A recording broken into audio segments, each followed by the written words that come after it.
non più tra i farfalloni amoroso, notte e giorno di torno girando, delle belle turbando al riposo, Narcisetto Atoncino d'amor.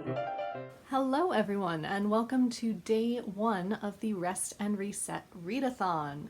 This vlog actually covers 2 readathons, as you will have seen in the title, because last night was also a cozy reading night hosted by Lauren from Lauren and the Books. And I had a lot of fun last night. I finally finished A Passage to India, as you have seen, and I really enjoyed it. And then I just had a lovely time with candles and books. I did get sucked into BookTube at the end of it and didn't read as much of my next book as I would have hoped, but I was also fairly exhausted. It's been a long week at work. So today is day 1 of the Rest and Reset Readathon, as I said, which is being hosted by Kira Foster. And I'm really looking forward to it, although today will not be terribly restful. As you saw earlier, I did my yoga. I am doing Yoga with Adrienne's 30-day yoga challenge. I've been doing yoga for years now, and I really enjoy it, and it helps me feel really good. But I've never been able to do it successfully, regularly in the winter months, or while I am working as a teacher. During the summer, it was very easy for me to keep going, but nowadays, and especially back in the fall, it got very easy for me to say, oh, I don't have time, and then I didn't. So I'm hoping that by doing the 30-day challenge, that by the end of it, I will have cemented it as a habit and will be able to continue to make the time for it going forward. In addition, I also started voice lessons this week, which is something I have never done before, but given that choir, which is my usual outlet, is not happening right now, I needed some way to keep my voice in exercise and learn some good techniques so I can keep it healthy for years. So I will have to do that later. In addition, today we at Jasna, Connecticut are hosting a pop-up meeting where we are interviewing the owner of Teal House in Norwich, which is an 18th century home that she has restored, and it is now being used for Jane Austen retreats and all sorts, which they are hosting a virtual Emma-themed retreat the weekend of January 29th. So I will link registration for that below because the lineup of guest speakers that they have is incredible. So I will have to help moderate that discussion this afternoon. And in addition, I'm also FaceTiming with my friend Amanda, who is currently living out in Vegas, to check in with her and see how she's doing post-Christmas and how she and her family are doing, considering her husband is in year 1 of his residency as a doctor. Plus, I will have to edit a video that at this point you will have already seen, which is the I love the book, I love the movie tag. So yeah, today is incredibly busy. So there were 3 prompts for today, the first of which is to do something new. So that for me will be to practice singing, because I have never had specific activities and drills to practice as a singer before. When I played instruments, I've done so, but never with my voice. Another prompt is to watch some TV or a movie. I will try and make some time for that later. We actually have a Tottenham Hotspurs match recorded from this past Wednesday that we still need to watch, so we will probably watch that tonight. And I don't remember what the body prompt was, however, I did my yoga, so I think that counts.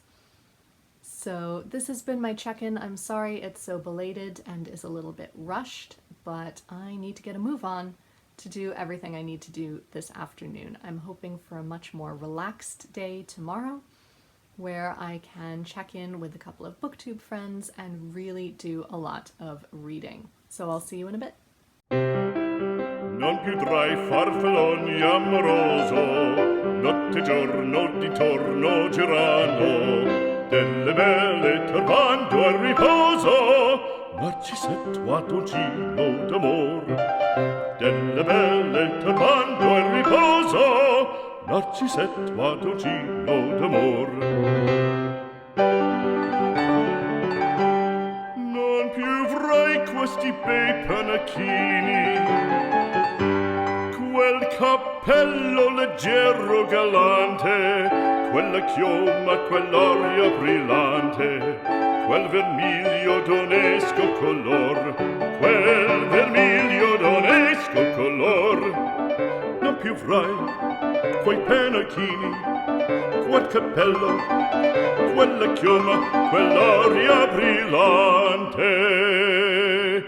Non chiudrai farfallone amoroso, notte e giorno di torno girando, delle belle turbando al riposo, Narcisetto d'amor, delle belle turbando al riposo, Narcisetto d'amor.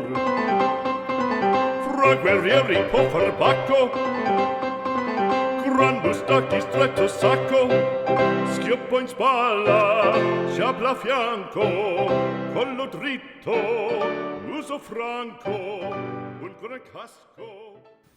Hi everyone, welcome to the end of the vlog. It is now Monday, it is about 11 o'clock in the morning, and welcome to my post-workout glory, because A, it's a rest and reset readathon, and B, I'm going to the dentist later, so I'm not going to be washing up until after that in our current situation. So, because I have been absolutely terrible at giving you all updates on my reading, I thought I should do so. You will have seen me talk about how I finished A Passage to India on Friday night during the Cosy reading night, and I very much enjoyed it. I think I gave you some thoughts on that from my Saturday wrap-up. I honestly can't remember anymore. I've lost all track of time and what I've been doing, but if I didn't, you will hear more in my January wrap-up later as well. One of the two readathon prompts was to reread an old favorite, and for that I chose A Countess Below Stairs by Eva Ibbotson. This was one of her 5 young adult / new adult novels that I have read and loved. I picked up the other 4 years ago at a book sale and read them within the space of 6 months. But this one I had read back during my university years, and I've only just managed to track down a copy for myself, so I am rereading it now, both A, for nostalgia and feel good, and B, so that I have clear memories of all of their plots equally. And I am so glad I'm rereading this. It is the coziest, the sweetest, the funniest, the lushest read that I have had in quite a while. I am loving getting lost in these characters and in this storytelling. If you didn't see my January TBR, this follows Anna Grzinski, who is a Russian countess whose family then has to flee Russia in the wake of the Russian Revolution. And so she goes to seek employment as a maid in an English manor house. The new master, his father and brother having been killed in World War I, is now coming home with an attempt to save the estate. But Anna seems to enliven everything around her, while also bucking tradition in every sense, but in the best possible way. I love everything about Eva Ibbotson's writing. If you haven't read any of her books, do check her out. She is just wonderful. So I am about a third of the way through. I'm hoping today, once I edit this video, I will be able to finish it and feel extra cozy and lovely for the rest of the day. And then hopefully I will be able to start Volette for the Bronte Project, run by Marissa from Blatantly Bookish, which I will link down below if you have not heard of it and are interested in joining. So next week there is another readathon, which is run by Simon Savage and Tom Reads Things. They're doing the Winter Hibernation Readathon. I may or may not vlog it, considering how terrible I have been about vlogging things these past few weeks. but I was very glad that I was able to do as much as I did this weekend and still feel relatively relaxed and cozy. So thank you, Kira, and thank you, Lauren, for providing these reading opportunities, and thank you to Simon and Tom for these future reading opportunities. Thank you all for watching this jumble of a vlog. Hopefully it was semi-coherent, and I'll see you next time in another video very soon. Stay safe, stay well, and happy reading. Bye everyone.